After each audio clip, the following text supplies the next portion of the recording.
అందరికీ నమస్కారం. నేను మీ ప్రొజెక్టర్ ప్రసాద్. ఈరోజు మనం ఎవరి గురించి తెలుసుకోబోతున్నాము అంటే కనుక లయా గారి గురించి అండి.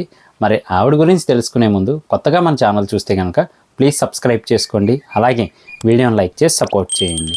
మరి ఇంకెందుకు ఆలస్యం, పదండి ఆ రోజుల్లోకి వెళ్ళి తెలుసుకొని వద్దాం. లయా గారు 2వ తరగతిలోనే చెస్ ప్లేయర్ అయ్యారు. అంతేకాకుండా ఆవిడ స్టేట్ ప్లేయర్ కూడా. అంతేకాక లయా గారు క్లాసికల్ డాన్సర్ కూడా. హీరోయిన్గా పీక్ స్టేజ్లో ఉన్నప్పుడే ఆవిడ పెళ్లి చేసుకోవడం జరిగింది. ఇక పూర్తి వివరాల్లోకి వెళ్తే కనుక లయా గారు 1985 ఆగస్టు 15న చెన్నైలో జన్మించారు. లయా గారి తండ్రి గారి పేరు గోపాలకృష్ణ గారు. ఆయన ప్రముఖ నెఫ్రాలజిస్ట్. లయా గారి తల్లిగారు మ్యూజిక్ టీచర్గా పనిచేసేవారు. లయా గారు మొదటి స్కూలింగ్ స్టార్ట్ అయింది చెన్నైలోనే. నర్సరీ వరకు అక్కడే చదివిన తర్వాత ఫ్యామిలీ విజయవాడ షిఫ్ట్ అవ్వాల్సి వచ్చింది. విజయవాడ షిఫ్ట్ అయిన తర్వాత మన లయా గారు నిర్మలా కాన్వెంట్లో చదవడం జరిగింది. చిన్న వయసులోనే చదరంగం ఆడడం మొదలుపెట్టారు మన లయా గారు. అలాగే లయా గారి తల్లిగారు మన లయా గారిని క్లాసికల్ డ్యాన్సర్గా చేద్దామని నృత్యం నేర్పించాలనుకున్నప్పటికీ లయా గారికి క్లాసికల్ డ్యాన్స్ అప్పట్లో అంతగా నచ్చేది కాదట.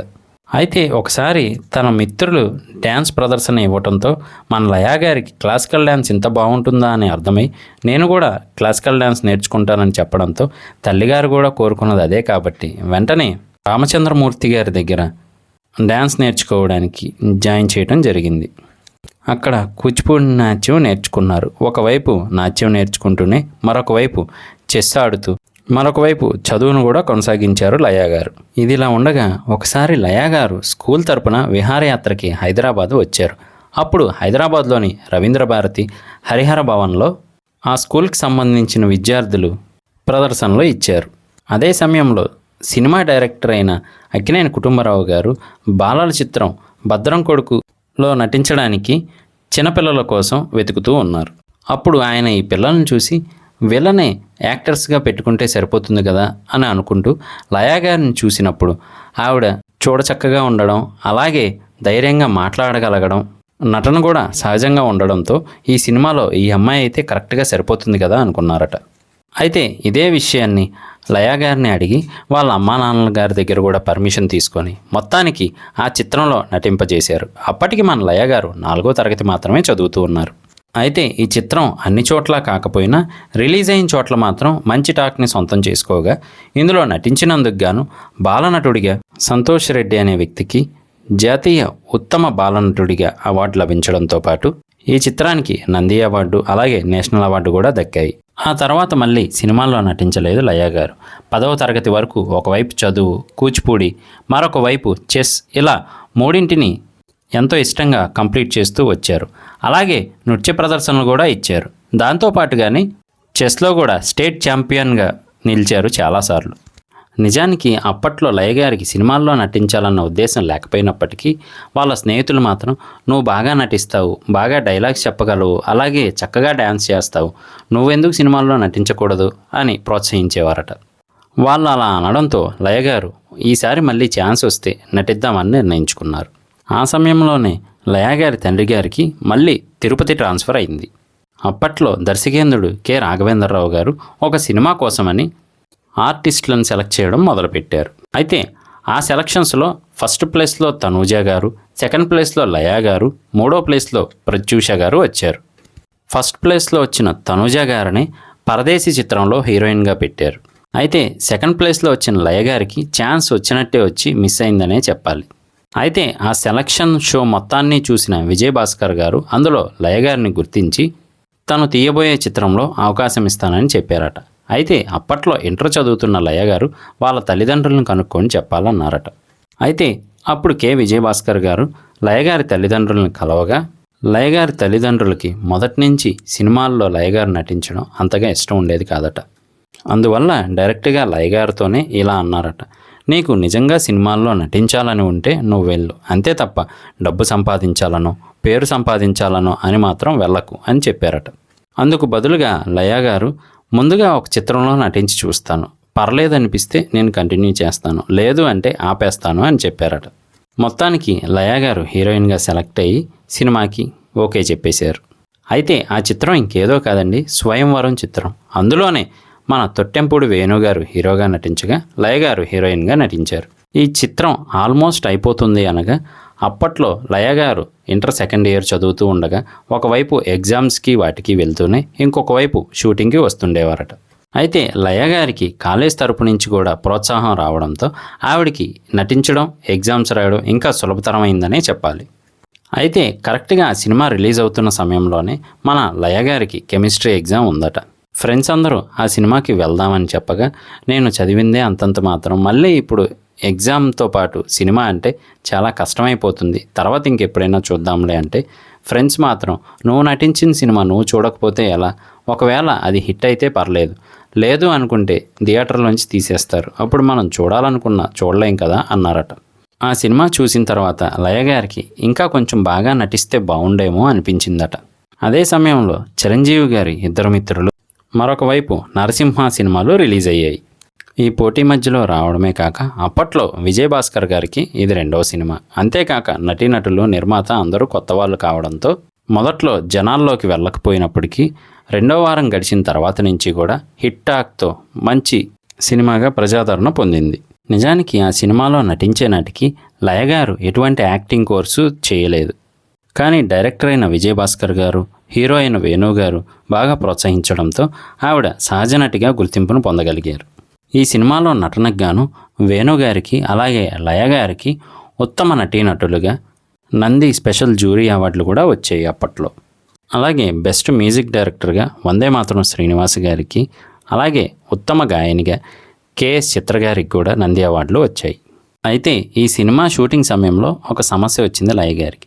అది ఏమిటి అంటే కనుక హీరో వేణుగారు 6 అడుగుల పైనే హైట్ ఉంటారు, కానీ లయ గారు హైట్ తక్కువ కావడంతో ఆవిడికి చిన్న సైజ్ స్టూల్ వేయటం, అలాగే బాగా హై హీల్స్ వేయటం చేసి మొత్తానికి నటింపజేశారట. అయితే ఆ సినిమా తర్వాత లయ గారు బాగా చదివినవారు కావడంతో మెరిట్లో ఇంజనీరింగ్ సీటు వచ్చినప్పటికీ మళ్ళీ సినిమా ఛాన్సులు రావడంతో చదువును మధ్యలోనే ఆపివేయాల్సి వచ్చింది. అదే సంవత్సరంలో లయ గారు అలాగే మహేశ్వరి గారు హీరోయిన్లుగా, వడ్డే నవీన్ గారు హీరోగా నటించిన మా బాలాజీ అనే చిత్రం వచ్చింది. అలాగే పవన్ కళ్యాణ్ గారి తమ్ముడు చిత్రంలో సెకండ్ హీరోయిన్గా సెలెక్ట్ చేసినప్పటికీ తర్వాత కొన్ని అనివార్య కారణాల వల్ల అదితి గారిని సెలెక్ట్ చేయడం జరిగింది. ఇందుకు ఒక కారణంగా లయ గారు ఒకవైపు కాలేజీ, ఇంకొక వైపు షూటింగ్లు చేస్తుండడం కూడా ఒక మెయిన్ రీజన్ అని చెప్పారు అప్పట్లో. అయితే స్వయంవరం సూపర్ హిట్గా నిలిచినప్పటికీ మా బాలాజీ యావరేజ్గా ఆడింది. ఆ తర్వాత మళ్ళీ గుణశేఖర్ గారి దర్శకత్వంలో మనోహరం అనే చిత్రంలో ఆఫర్ వచ్చింది మన లయ గారికి. ఈ సినిమాలో జగపతి బాబు గారు హీరోగా నటించగా మన లయ గారు హీరోయిన్గా నటించారు. ఇందులో ఒకే క్యారెక్టర్లో విభిన్న కోణాలు ఉన్నప్పటికీ వాటిలో నటించి మెప్పించగలిగారు లయ గారు. ఈ చిత్రంలో నటనకు గాను మన జగపతి బాబు గారికి, లయ గారికి ఉత్తమ నటీనటులుగా కూడా నంది అవార్డులు దక్కాయి. ఆ తర్వాత రాజశేఖర్ గారి సరసన మనసున్న మారాజ్ చిత్రంలో నటించారు మన లయ గారు. ఆ తర్వాత ఎస్వి కృష్ణారెడ్డి గారు, జేడి చక్రవర్తి అలాగే రంభగారితో సినిమాని ప్లాన్ చేశారు. అందులో మన లయ గారికి కూడా అవకాశం దక్కడంతో అందులో నటించి మెప్పించారు. ఈ చిత్రం పేరు కోదండరాముడు. అలాగే అదే సంవత్సరంలో విడుదలైన దేవుళ్ళు చిత్రంలో సీతాదేవి పాత్రను ధరించి ఎంతో గొప్పగా నటించారు మన లయ గారు. ఆ తర్వాత తమ్మారెడ్డి భరద్వాజ గారు సుమంత్ గారితో రామ్మ చిలకమ్మ మూవీ చేస్తుండగా అందులో హీరోయిన్గా ఎవరిని పెడదామా అని చూస్తున్న సమయంలోనే అప్పట్లో సహజంగా నటిస్తూ ఉన్న మన లయ గారిని హీరోయిన్గా తీసుకోవడం జరిగింది. ఆ తర్వాత కంప్లీట్ ఫ్యామిలీ ఎంటర్టైనర్ అయిన హనుమాన్ జంక్షన్ చిత్రంలో ఆఫర్ వచ్చింది మన లయ గారికి. అందులో హీరోలుగా అర్జున్ గారు, వేణు గారు, జగపతి బాబు గారు నటించగా మరొక వైపు హీరోయిన్గా స్నేహ గారు, మన లయ గారు నటించడం జరిగింది. ఇందులో లయ గారి యాక్టింగ్కి గాను మంచి మార్కులు పడ్డాయనే చెప్పాలి. అలాగే ఈ చిత్రం కంప్లీట్ కామెడీ అండ్ ఫ్యామిలీ ఎంటర్టైనర్గా జనాలకి గుర్తుండిపోయేలా నిలిచింది. అందాల ఆరబోతకి దూరంగా ఉంటూనే పద్ధతిగా అలాగే తెలుగింటి ఆడపడుచులా నటించి మెప్పించడంలో సౌందర్య గారి తర్వాత గుర్తింపును సంపాదించుకోగలిగారు లయ గారు అని చెప్పవచ్చు. అప్పటి వరకు ఒకే ఫార్మేట్లో నటిస్తూ వచ్చిన లయ గారు చాలా వినూత్నంగా ఆలోచించి ప్రేమించు చిత్రంలో సాయి కిరణ్ గారి పక్కన హీరోయిన్గా నటించారు. ఇందులో ఈవిడ అందురాలిగా నటించడం జరిగింది. ఈ సినిమా కోసం లయ గారు వారానికి ఒకసారి బ్లైండ్ స్కూల్కి వెళ్ళి అక్కడ ఉన్న వాళ్ళతో సమయాన్ని గడిపేవారట. దానివల్ల ఆవిడకి అర్థమైంది ఏమిటి అంటే నిజ జీవితంలో వాళ్ళు అనుభవిస్తున్న కష్టాన్ని మించి మనం ఏ కష్టాన్ని అనుభవించట్లేదని చెప్పారు. ఈ చిత్రంలో నటనకు గాను మన లయ గారికి మరల నంది అవార్డు దక్కింది. అయితే ఈ చిత్రం సమయంలోనే లయ గారికి ఎంతోమంది దర్శక నిర్మాతలు మీరు ఇలాంటి చిత్రంలో నటిస్తే మీకు మళ్ళీ వచ్చేవి ఇలాంటి చిత్రాలే వస్తాయి, మీ కెరీర్ కూడా చాలా రిస్క్లో పడుతుందని చెప్పారట. అయినప్పటికీ లయ గారు మాత్రం ఇలాంటి క్యారెక్టర్లు కొద్దిమందికి మాత్రమే దక్కుతాయి, అలాంటప్పుడే యాక్టింగ్లో మనం ఏంటి అనేది ప్రూవ్ చేసుకోగలగాలి అని, అలాగే తల్లిదండ్రులు కూడా ఒప్పుకోవడంతో నో చెప్పకుండా సరే అన్నారట ఈ చిత్రానికి. నిజానికి మనోహరం చిత్రం సమయంలో కూడా ఇలాగే అన్నారట, ఇలాంటి క్యారెక్టర్లు చేస్తే నీ కెరీర్ రిస్క్లో పడుతుంది అని. కానీ ఆవిడ నటించడంతో మంచి పేరు వచ్చింది. అలాగే ప్రేమ చిత్రంలో కూడా నటించడంతో తనదైన వైవిధ్యభరితమైన నటనతో అందరినీ ఆకట్టుకోగలిగారు. అలాగే తెలుగు ప్రేక్షకుల మనసుల్లో చిరస్థాయిగా నిలిచిపోయారు. నిజానికి అప్పటి వరకు కూడా వరుస సంవత్సరాల్లో నంది అవార్డులు అందుకున్నది విజయశాంతి గారు, జయసుధ గారు మాత్రమే. ఆ తర్వాత ఆ అరుదైన రికార్డు మన లయ గారికే దక్కింది. ఈ వీడియో లెంత్ ఎక్కువగా అవుతూ ఉండడంతో ఈ వీడియోని ఇక్కడతో ఆపి దీనికి కంటిన్యూషన్ పార్ట్ తర్వాత విడుదల చేయడం జరుగుతుంది. మర్చిపోకుండా చూడండి. ఈ వీడియోలో చెప్పిన వివరాలన్నీ కూడా మేము సామాజిక మాధ్యమాల ద్వారా మాత్రమే తీసుకోవడం జరిగింది. అంతే తప్ప అప్పటి వ్యక్తుల్ని కలవడం కానీ, సంఘటనలను ప్రత్యక్షంగా చూడడం కానీ, పరిస్థితుల్ని అనుభవించడం కానీ జరగలేదు. కావున ఈ వీడియోలో చెప్పిన వివరాల్లో ఏమైనా తప్పుగా చెప్పి ఉంటే క్షమించవలసిందిగా కోరుకుంటున్నాము. అలాగే మన ఛానల్లోని ఏ ఇతర వీడియోల్లో అయినా వివరాలు తప్పుగా చెప్పి ఉంటే క్షమించవలసిందిగా కోరుకుంటున్నాము. నేను మీ ప్రొజెక్టర్ ప్రసాద్. మళ్ళీ నెక్స్ట్ వీడియోలో కలుస్తాను.